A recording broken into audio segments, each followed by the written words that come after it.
Hey guys, Miss Mandee with the Huntsville-Madison County Public Library here. We're going to do another STEM video. So, welcome to week 4 of our virtual summer program, which means our topic is dragons. I'm very excited about this one. I love dragons. They're so cool. They've got the scales. Some of them can fly. Some of them breathe fire. I mean, it's just, they're cool all the way around. But we're going to talk a little science and a little engineering on this one. So now dragons, they're a little different than dinosaurs. See, dragons are a mythical creature. Mythical meaning it comes from a myth. And a myth is kind of a made-up story. So thousands and thousands of years ago, most people didn't know how to read because there weren't schools and there weren't really very many books. So how did people get their stories? Well, the people that traveled, they would come back and tell stories of all these animals they saw and they would describe them. Well, what happens when you listen to a story and you don't have any pictures to look at? Your imagination takes over. And even though they're describing it to you, the way you see it in your mind is a little bit different. So we have a few ideas of what might have made people think of what we know as dragons. Okay, so let's see. There's a few animals that come to mind that maybe started the myth of dragons. So let's look at some likely candidates. Some animals from thousands of years ago that maybe made people think, oh, I wonder what this is. I wonder what it's called. And then they came up with the term dragon for it.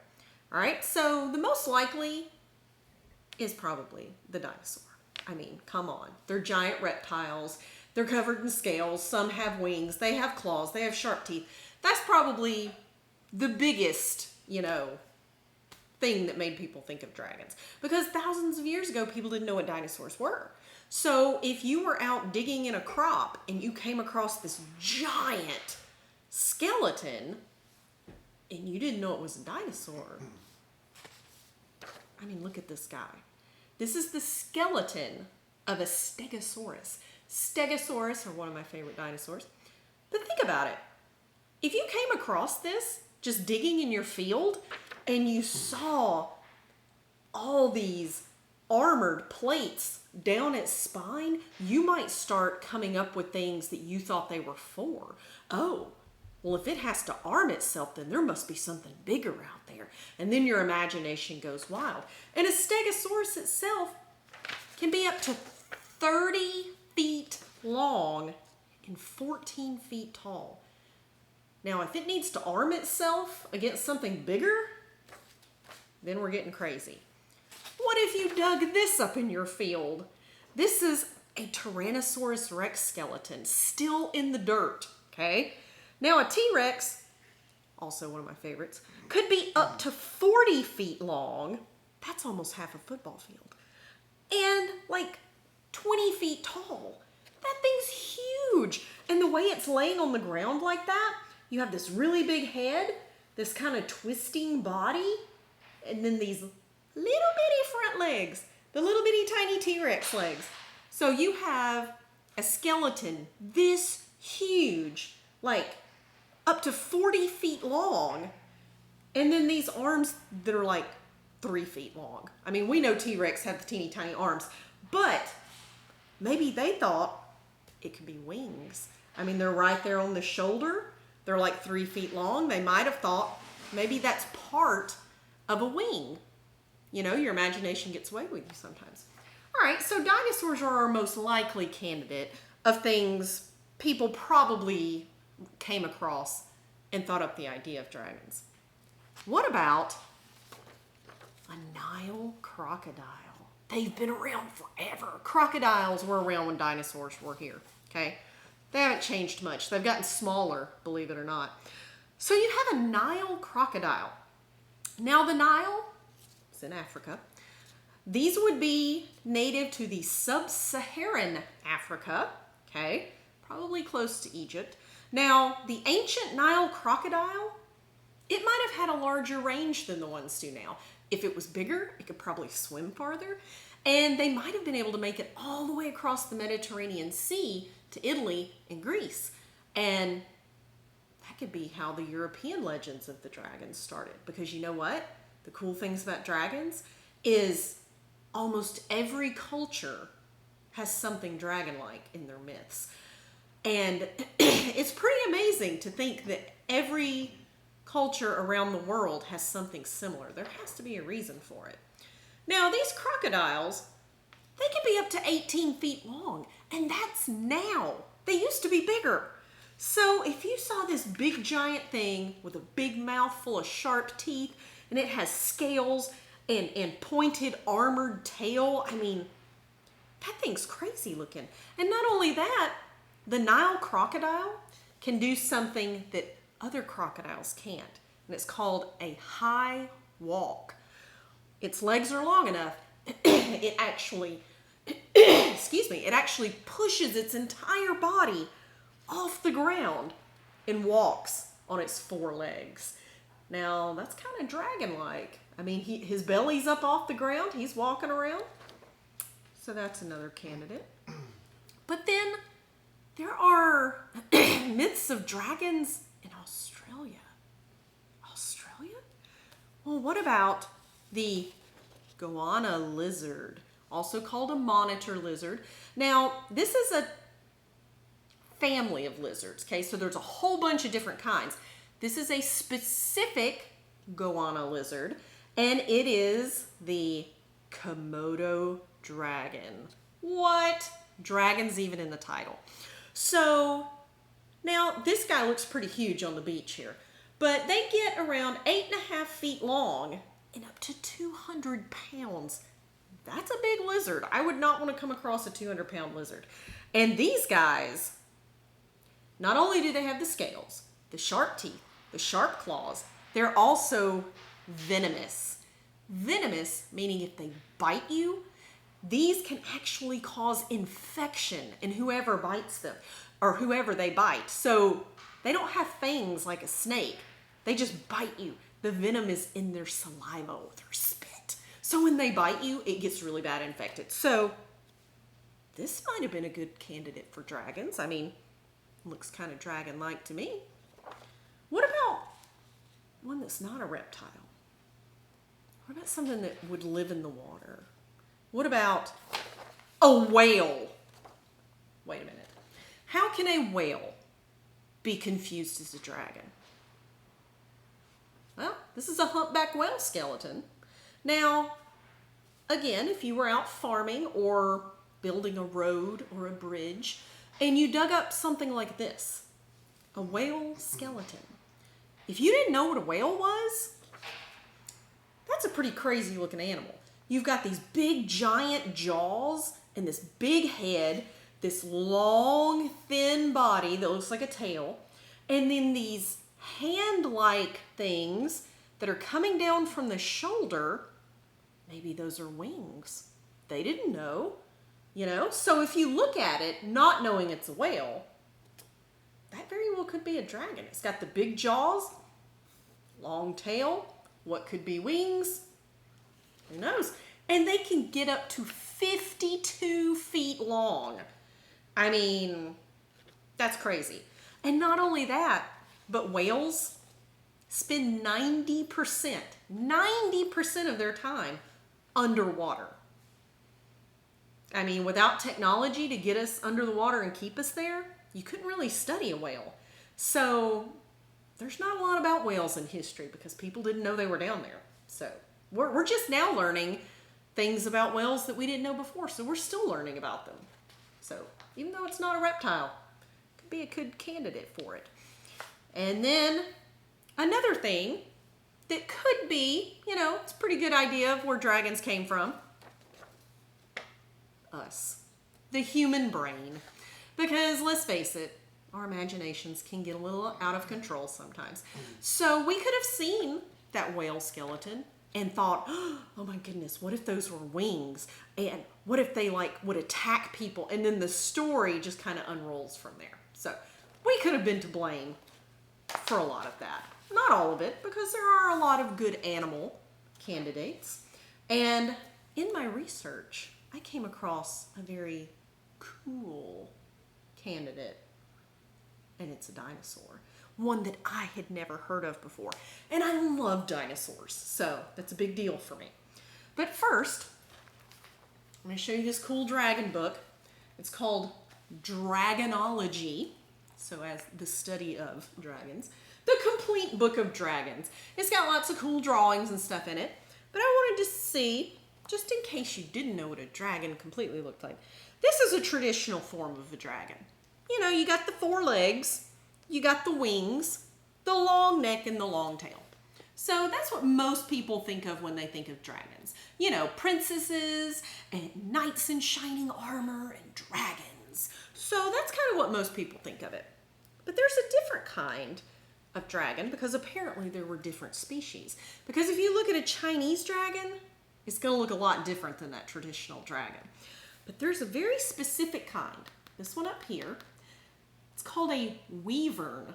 I learned about that while I was reading fantasy books. You know, kings and queens and stuff like that. Now, a wyvern does not have 4 legs. It has 2 legs in the back, and then it uses its wings as a wrist, and like you would walk on your fist. That's how they would walk around. So they have the 2 back legs, the big wings that have like a little clawed thumb, walk around a little bit like bats. And when you look at a dragon, they kind of have bat-like wings, right? They don't have feathers, and they've got the skin, you know, that on the wings that helps them fly. So they don't look like bird wings, they look like bat wings. So, in case you didn't know the inner workings of a bird or a bat, that drawing right there is where the bone of a bird's wing is. They just have bones across the top of their wing, and then they would have just skin and feathers, okay? This wing up here, I have a bigger picture of that, is a bat wing. Now their wings, hold on, I have a picture. Bat wings look like this. This is an x-ray of a bat, okay? So like if you crack a bone or you fall and you break your arm, you get an x-ray done, somebody x-rayed a bat, okay? Now, I'll never forget the first time I saw a bat x-ray. It just blew my mind. Their wings are giant hands. It's exactly what they are. Because you see, there's their arm, there's their elbow, and their arm goes way up here. That's their wrist. And then they have 5 fingers, just like we do. So if you look side by side, you got x-ray of a bat, x-ray of a human hand. You've got our wrist, 5 fingers.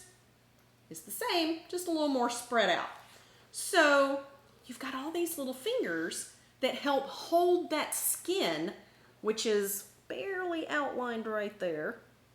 It holds the skin out, makes it firm, helps them fly. Well, while I was researching dragons, I put in bat-like wings. Google is fantastic for things like this. Bat-like wing, I get a special dinosaur. And this cool Smithsonian dinosaurs. I love dinosaurs. So I put in bat-like wings. Okay, so first, we knew that some dinosaurs could fly, right? But these have bird wings. You know, they got the feathers, and they have the bony up across the top like an arm, but it didn't have bones in the wing. These were just like birds. And in case you didn't know some dinosaurs had feathers, we'll go to one that you know, a pterodactylus. Now those also have bird-like wings. Even though it's skin and they don't have feathers, they have the bone that comes across the top, the little thumb and fingers that stick up, but there's no actual bone in that skin flap down there. Okay, so it's still like a bird wing, just bones across the top. Okay, and then the really cool one. This is also Smithsonian. It's the dinosaur book. Okay, this one is where I found the dinosaur I didn't know existed. Type in bat-like wing, and you get one It was discovered in 2005. It's the first time anyone had ever seen it. This cool little colorful guy right here. It was discovered in China in 2005, and they named it Yiki, which means strange wing. Because up until then, all the flying dinosaurs, or winged dinosaurs, not sure all of them could fly, but all the ones that had wings, they were shaped just like a bird or a pterodactylus. The bones across the top, and then just skin and feathers or what have you. This one was discovered, the first one with a different kind of wing. These wings had bones in them, just like a bat. So the arm would come up, it had the little wrist and the 5 fingers where the bones went all the way through the wing to give it a more rigid structure to help it fly. So a Yiki, which is Y-I-Q-I, Yiki, okay? That looks kind of like a weaver, doesn't it? It's got the 2 back legs and the 2 front wings, which they think it could curve down and help it walk on land. So right there, you've got a dinosaur that looks almost just like a wyvern. So I printed out a picture that they think it could have possibly looked like. That's what a Yiki might have looked like. Aside from the feathers they gave it, it looks kind of like a dragon to me. Looks a lot like the wyvern in this dragonology book. Check it out. It looks very similar to me. Yep. So I think, personally, that most dragon myths probably came from people finding bones in the ground and they didn't know what they belonged to. So that's a lot of science, but I promised you engineering in here as well. So what we're gonna do, I've already made mine, so I'm gonna challenge you to make yours, okay? We now, if I can find my x-ray, I put everything upside down. There we go. My x-ray of a bat wing, because that's as close to a Yiki wing as we can find. All right, so you got your arm, your elbow, more arm. So like your humerus, which is here. It's got your little humerus, your elbow, and then the rest of the arm and the wrist, and the 5 fingers, okay? So you can Google bat x-ray and find these all day long. So you need a bat x-ray, some paper straws.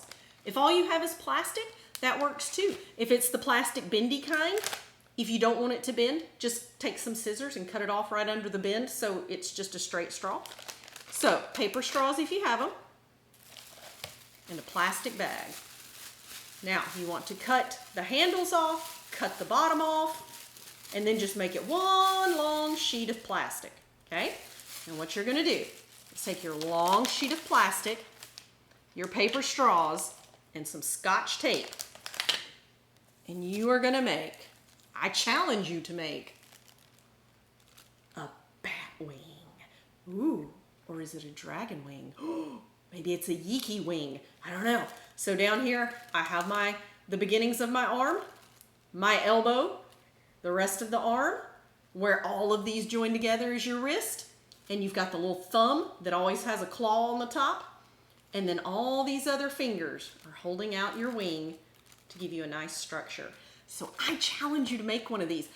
You can even put plastic on both sides, and you have to be careful with it since it's just tape, but you can feel wind resistance when you try and use it. And you know what? You could go on a bigger scale and make a dragon costume. Oh, I have a cat that wants to be part of my science club.